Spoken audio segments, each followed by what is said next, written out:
क्या अंग्रेजों के दलाल थे महात्मा गांधी और भीमराव अंबेडकर? सबसे बड़ा सवाल यह है कि अंग्रेजों से जब ये देश आजाद हो गया था 15 अगस्त 1947 को, तब फिर ये उन राजाओं के हाथ आ जाना चाहिए था जो इस देश में अलग अलग रियासतों पर राज कर रहे थे। इसके अलावा इस देश की व्यवस्था ब्राह्मणवादी और मनुवादी लोगों के हाथ आ जानी चाहिए थी, परंतु ऐसा नहीं हुआ।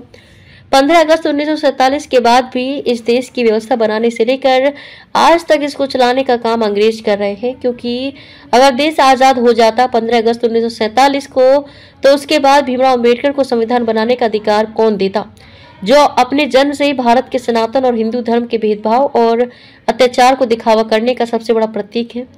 अंग्रेज जो देश में आज भी ईश्वर को करोड़ों रुपए खर्च करके जिंदा रखे हुए हैं कि मनुवादी और ब्राह्मणवादी लोगों ने देश के दलित और पिछड़े तथा आदिवासी लोगों पर अत्याचार और छुआछूत सहित कई भेदभाव किए। ये अंग्रेजों की ही साजिशपूर्ण योजनावली चाले हैं। अंग्रेजों ने ही 1818 के भीमा कोरेगांव के भारत और अंग्रेजों के सैनिकों के बीच हुई लड़ाई को दलित ब्राह्मण की लड़ाई बताकर ढिंडोरा पिटवाया।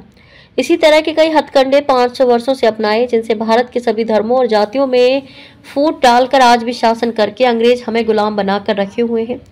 एक बड़ा सवाल ये भी है कि महात्मा गांधी भी 13 अप्रैल 1919 को जलियांवाला बाग में मौजूद थे, लेकिन अंग्रेजों ने अंधाधुंध गोलियां चलाई पर महात्मा गांधी नहीं मरे, जबकि अंग्रेज चाहते तो उन्हें जलियांवाला बाग में ढूंढ कर मार सकते थे। ऐसे कितने ही मौके आए जब गांधी को अंग्रेज आसानी से मार सकते थे, लेकिन अंग्रेजों ने गांधी को नहीं मारा।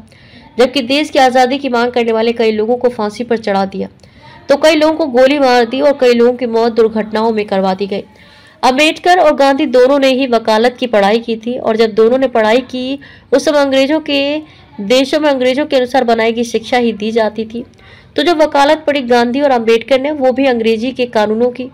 जिस शिक्षा का नारा शिक्षित बनो देकर अम्बेडकर मर गए, वे शिक्षा भी अंग्रेजों की ही चल रही है। आज तक भारत देश में जिससे आप जितना पढ़ोगे उतना ही अंग्रेजों की गुलामी में डूबते जाओगे। इससे अच्छे तो भारत के अनपढ़ लोग हैं, जिन्होंने अपना कीमती समय और पैसा अंग्रेजों की साजिशपूर्ण योजना वाली चालों के अनुसार बनाई गई भारत की शिक्षा प्राप्त करने में नहीं लगाया है। खबर को शेयर फॉरवर्ड कर पूरे विश्व में पहुंचाकर विश्व गुरु भारत में सहयोगी बनकर आप भी बिना वर्दी के सैनिकों की तरह गर्व महसूस कीजिए। देश और दुनिया की ताजा और विशेष खबरों के लिए देखते रहिए सैनिक गर्जना न्यूज चैनल। नमस्कार।